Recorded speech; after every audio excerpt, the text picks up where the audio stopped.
Welcome to a quick discussion of Sonic Origins. Released for the 31st anniversary of the series, this is a compilation including Sonic 1, CD, 2, and Sonic 3 and Knuckles. The responses have been very mixed, so I wanted to offer my opinions so far and talk about some of my issues with this collection. Let's start with Sonic 3 and Knuckles.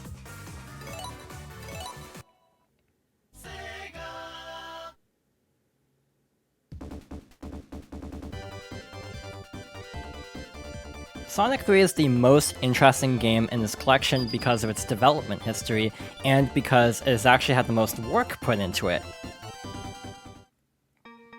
To demonstrate this, let's head into a new file with Tails.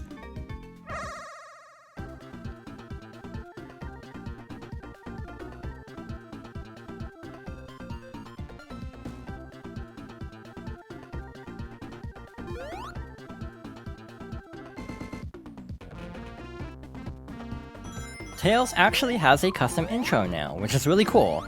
Before, I'm pretty sure it just played Sonic's intro and then you would switch over to Tails, so that's actually a really cool detail. So there's actually a lot of history to Sonic 3 and this collection as a whole.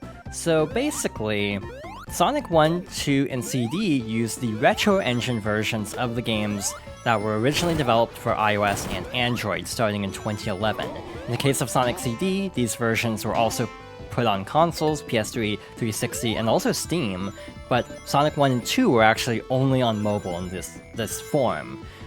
Sonic 3 and Knuckles was apparently prototyped, but not actually released. One difference is Tails will actually stop instead of being able to run all the way to the end. He basically goes to the center and looks up at the robot as it appears. So yeah, there are a couple of small changes in terms of essentially cutscenes.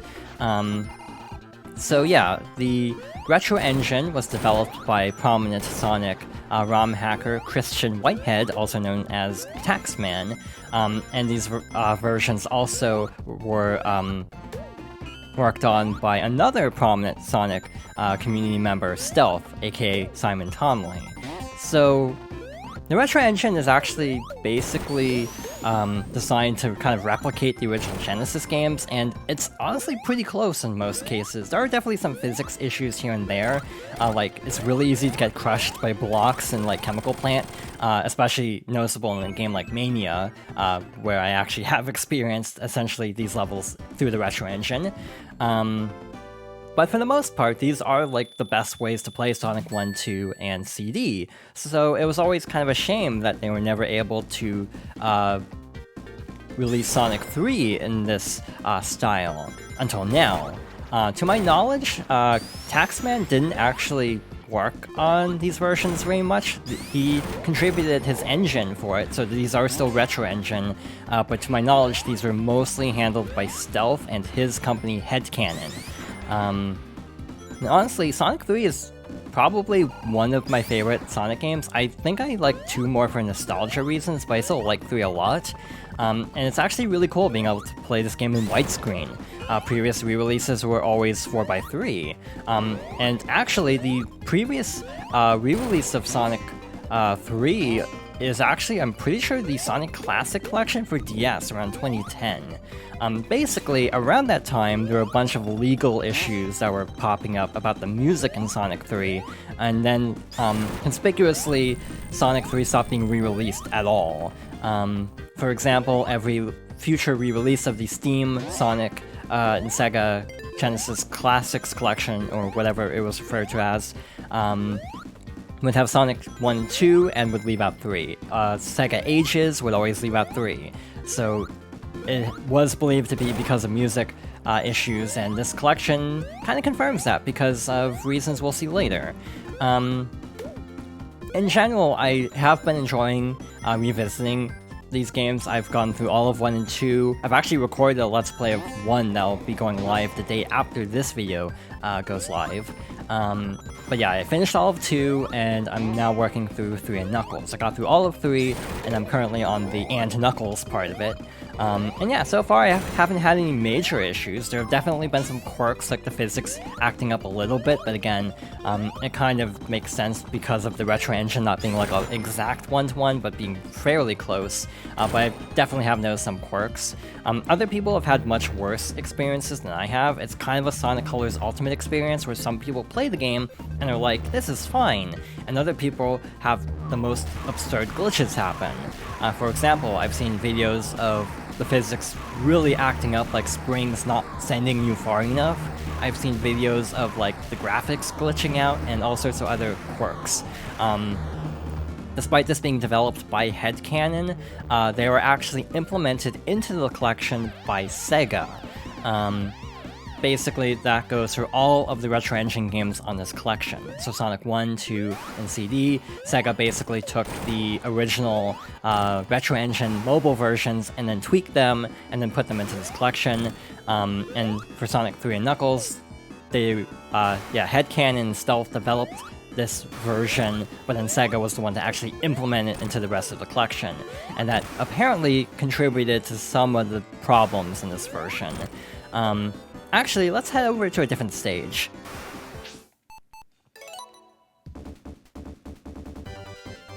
One actually really good change is there's a new level select code. It's up, up, down, down, up, up, up, up. Before, the code was much longer, and you basically had, like, a second or two to input it, basically before Sonic shows up in the logo. It's, like, absurdly, strict. So I'm glad they changed that, actually. Alright, so let's head over to Icecap.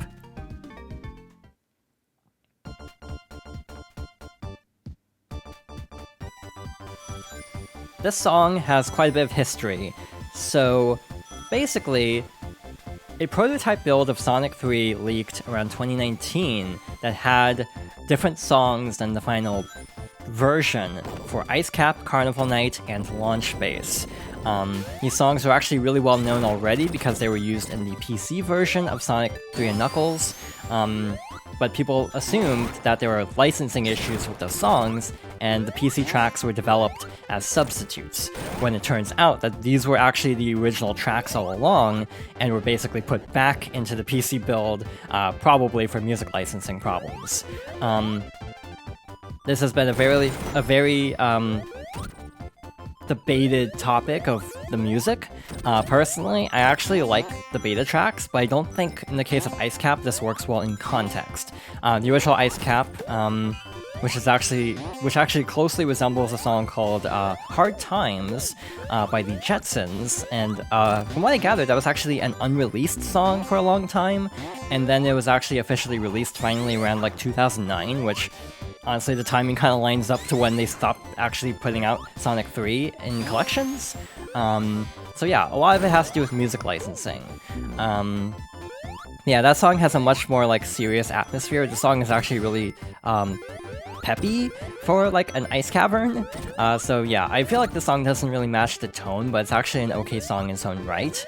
In the case of, like, Carnival Night, I actually straight up prefer the beta tracks, or the prototype tracks that are now in Origins, in theory, but they're actually mixed really differently than people expected.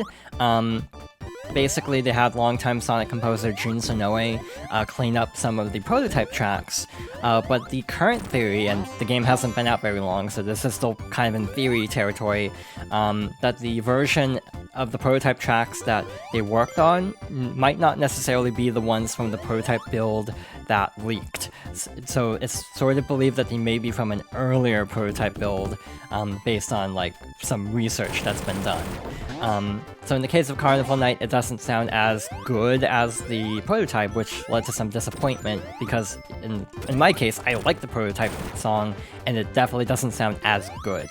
Icecap actually sounds really close to the leaked prototype build, and I am happy about that if any of the songs were actually relatively intact from the prototype build, at least as Icecap, because Icecap also had big shoes to fill anyway. So yeah, other than the music and added glitches and things like that, This is still an adequate way to play Sonic 3, but it is also slightly disorienting. I'm finding it kind of like a Sonic Adventure DX experience of, like, questioning if things happened in the original, or if this is like a new glitch or a physics problem just for Origins. So yeah, also another thing is we have the drop dash now. In Sonic 3 and Knuckles, the drop dash looks a lot like the Mania version. In Sonic 1 and 2 and CD, it actually looks slightly glitchy because of how it was implemented. Again, headcanon only worked on Sonic 3 for this collection, and the other games are just or worked on Sonic 3 from scratch for this collection, and the others are just the previous mobile versions that were like slightly modified by Sega. So the drop dash kind of looks more like just Sonic like uncurls in midair, or like he basically like curls up into a ball, then uncurls when he hits the ground for like a frame in order to charge up a spin dash. So yeah, it's basically just kind of like like a little trick basically to simulate a drop dash, but it isn't as like seamless as Mania's actual drop dash, if that makes sense. Yeah, like the songs aren't bad, it's just this one doesn't really fit. But yeah, in general, I have been enjoying this collection, even though it does definitely have some issues.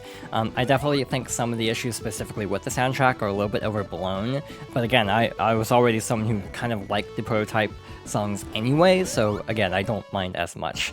Also, it's clearly been a while since I've actually played Sonic 3 extensively, because I'm kind of getting a little bit lost.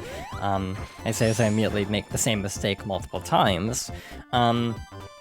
But because of the previous games being basically intact from the mobile versions, that does create some inconsistencies.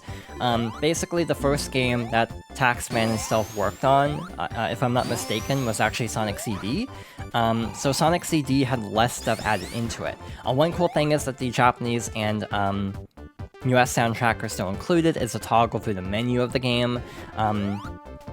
And they actually have restored lyrics where you can do anything, because if I'm not mistaken, they actually had to get rid of the lyrics for like licensing issues in the previous re-release of CD. But basically, because the CD version was based on the original and wasn't further modified by headcanon and stealth, they didn't have as much, they didn't add in anything major. So for example, when they eventually got to Sonic 1 and 2, they actually added in Knuckles to Sonic 1, if I'm not mistaken. I'm pretty sure that wasn't a thing before then. I know Sonic 2 had a Knuckles mode through lock-on technology, but I don't think he was in Sonic 1, so that was actually a new thing. But because they didn't really work on Sonic CD for this collection, Knuckles wasn't added into Sonic CD, so it's kind of a shame. Because that means Knuckles is only playable in 2 of the 3 titles, and not all 4. And yeah, and any, like, added content to the mobile versions of 1, 2, and CD, like Tails and CD, are still in these versions for Origins. So yeah, if you wanted to play the phone versions of these games, Sonic 1, 2, and CD, on console, now you can, and they've mostly been well preserved, but there are some quirks. Let's actually return to the main menu of the game.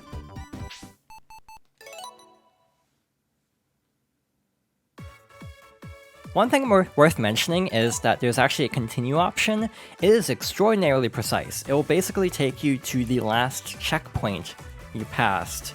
But one quirk is Sonic 3 has the original level select. The other games basically don't have files, but have separate files per character combo. So for example, Sonic and Tails, and then Sonic and Tails together, and then Knuckles. So basically you can have one file per character combo. You can't have, like, you know, separate files like with Sonic 3, which is kind of a bummer. I kind of wish it had implemented a system like that into the other games, to have like multiple files that you can play through. So for example, if I wanted to play through the game as Sonic, I'd have to restart my Sonic file specifically. There's also Classic Mode, which is 4x3. There are optional borders that you can turn on through the options menu of the collection itself. Unfortunately, some of the themes were... I'm pretty sure some themes are exclusive to the Digital Deluxe version, which is $5 more. and I think one was pre-order exclusive, so I assume you can't get that now.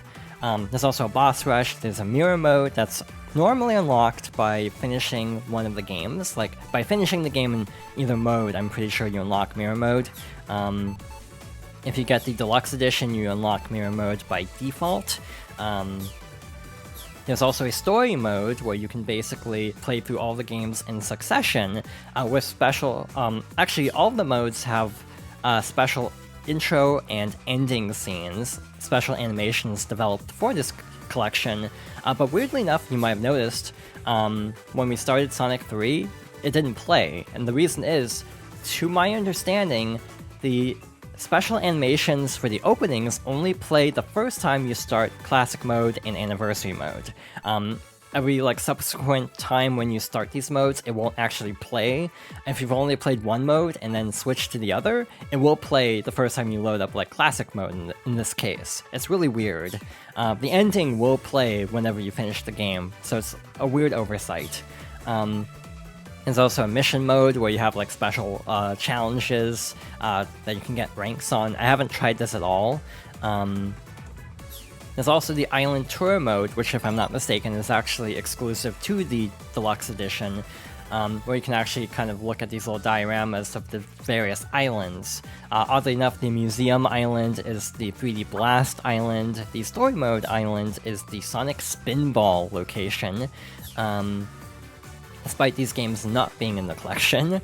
Apparently these dioramas are actually causing some problems on Steam so far, because the menu system uses the Hedgehog Engine 2, while the games use the Retro Engine.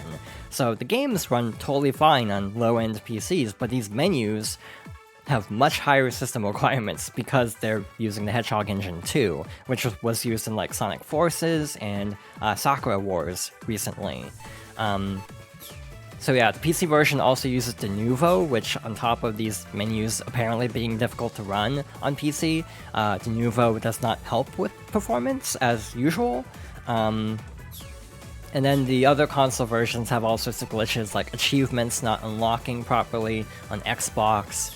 So in a lot of ways, this collection so far is kind of a mess. And speaking of which, let's head over to the museum.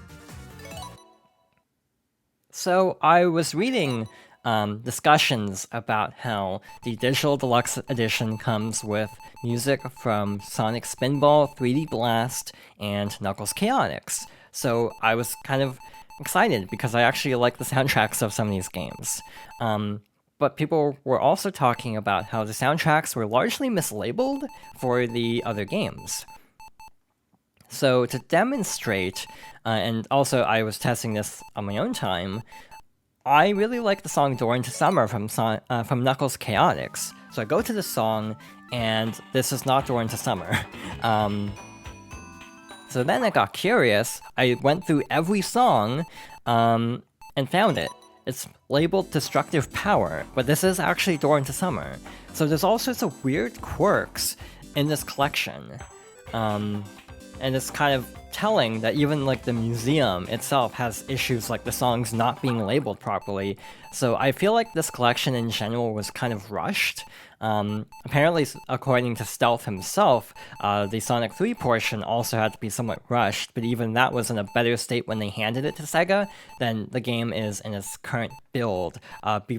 Presumably, or at least I'm presuming, because of something Sega did when implementing it into the Hedgehog engine and messed up something else. So, as of now, I can't exactly recommend this collection. I have been enjoying playing these games again, because it has been a while. And again, you can see a full playthrough of Sonic 1 on my channel the day after this video goes live. But yeah, for $40 or $45 for the Digital Deluxe Edition, I can't recommend it. If there's a patch, which is also maybe not super likely because of, again, things that Stealth mentioned on Twitter, yeah, I'd say wait to see if they try to patch this game, but otherwise, wait for a price drop. But with that being said, thank you for watching, and I hope you'll join me next time for another discussion.